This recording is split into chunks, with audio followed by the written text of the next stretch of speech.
आज के इस लीगल वीडियो के टॉपिक में हम सिविल प्रक्रिया संहिता 1908 के अंतर्गत आने वाले कमीशन नामक टॉपिक का संपूर्ण रूप से अध्ययन करेंगे। तो चलिए शुरू करते हैं। प्रश्न ये पूछा जाता है कि न्यायालयों की कमीशन निकालने की शक्ति क्या है? न्यायालयों द्वारा किन उद्देश्यों के लिए कमीशन जारी किया जा सकता है? तो इसका उत्तर देख लेते हैं। कमीशन जारी करने का आदेश एक मध्यवर्ती आदेश है। संहिता की धारा 75 से धारा 78 न्यायालय को कमीशन जारी करने की शक्ति से संबंधित है।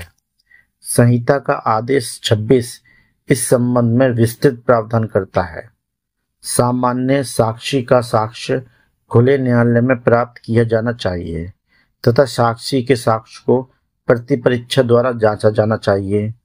कभी कभी परिस्थितियां वश किसी साक्षी का न्यायालय में होना संभव तथा युक्त नहीं होता है।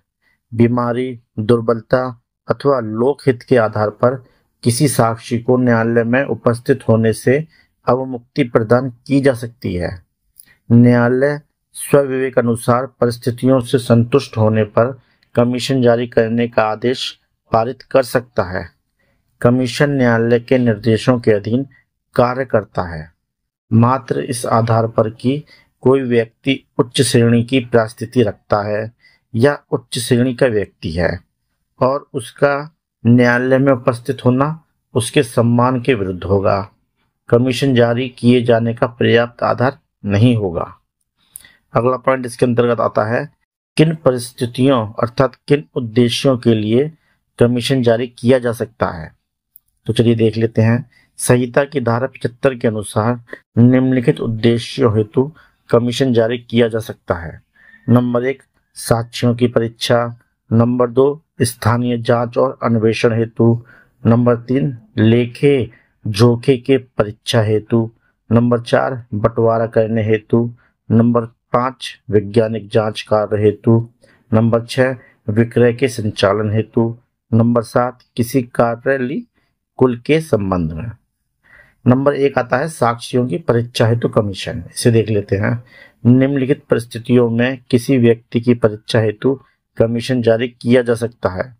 नंबर 1, यदि वह व्यक्ति जिसकी साक्षी के रूप में परीक्षा की जानी हो न्यायालय के स्थानीय क्षेत्राधिकार के अंतर्गत निवास करता हो, किंतु या तो संहिता के अंतर्गत उसे न्यायालय में उपस्थित होने से मुक्ति प्रदान की गई हो या रुग्णता या क्षीणता कारण वह न्यायालय में उपस्थित नहीं रह सकता है।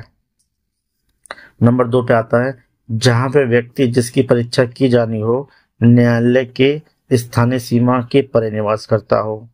नंबर 3, यदि वह व्यक्ति जिसकी परीक्षा की जानी हो शीघ्र ही न्यायालय के क्षेत्राधिकार से बाहर जाने वाला हो। नंबर 4, यदि वह व्यक्ति राजकीय सेवक हो तथा न्यायालय में लोग को क्षति पहुंचाए बिना वह न्यायालय में उपस्थित न हो सके। नंबर 5, यदि वह व्यक्ति भारत के बाहर निवास करता हो किंतु न्यायालय उसके साक्ष्य को आवश्यक समझता है। किसी व्यक्ति की परीक्षा हेतु कमीशन न्यायालय द्वारा स्वेच्छा से या संबद्ध व्यक्ति के आवेदन पत्र पर जारी किया जा सकता है। नंबर 2 पे आता है स्थानीय जांच के लिए कमीशन। इसे देख लेते हैं। आदेश 26 नियम 9 के अंतर्गत स्थानीय जांच के लिए कमीशन जारी किया जा सकता है।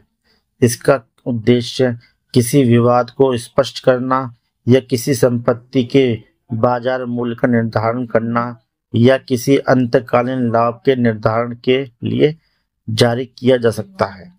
स्थानीय जांच का उद्देश्य सही सूचना एकत्र करना तथा घटना स्थल की जांच करके ठोस विश्वसनीय साक्ष्य प्राप्त करना होता है। नंबर 3 पर पॉइंट आता है, उसका नाम है लेखे जोखे के परीक्षण हेतु कमीशन। ऐसे वाद जिसमें लेखे जोखे एवं जांच आवश्यक हो न्यायालय उचित व्यक्ति को कमीशन जारी कर सकता है तथा उसे यह निर्देश दे सकता है कि आवश्यक जांच करे। नंबर 4 पे आता है बंटवारे के लिए कमीशन।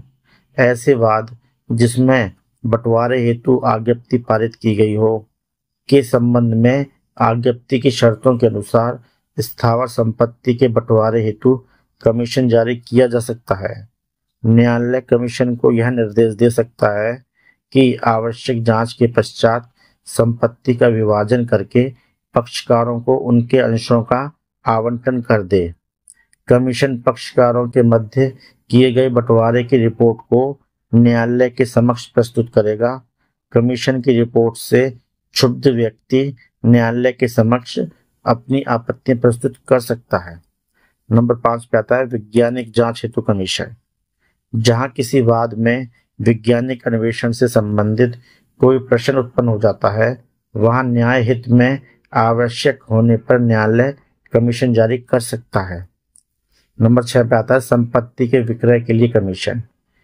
ऐसी संपत्ति जो शीघ्र नष्ट होने वाली है, जिसे सुविधा पूर्वक परिरक्षित नहीं किया जा सकता और इसका विक्रय करना आवश्यक है, वहां न्यायालय ऐसी संपत्ति के विक्रय के लिए कमीशन जारी कर सकता है। यदि कोई स्थावर संपत्ति न्यायालय की अभिरक्षा में है और उस संपत्ति का विक्रय आवश्यक है, तो न्यायालय इस उद्देश्य के लिए भी कमीशन जारी कर सकता है। नंबर 7 पे आता है कार्यालयीय कृत्य के अनुपालन के लिए कमीशन। जहां किसी वाद में कोई ऐसा कार्यालयीय कृत्य अंतर्विष्ट है जिसका न्यायालय सुविधा पूर्वक परीक्षण न कर सके, तो न्यायालय इस हेतु कमीशन जारी कर सकता है। नंबर 8 पे आता है व्यय एक्सपेंसेस।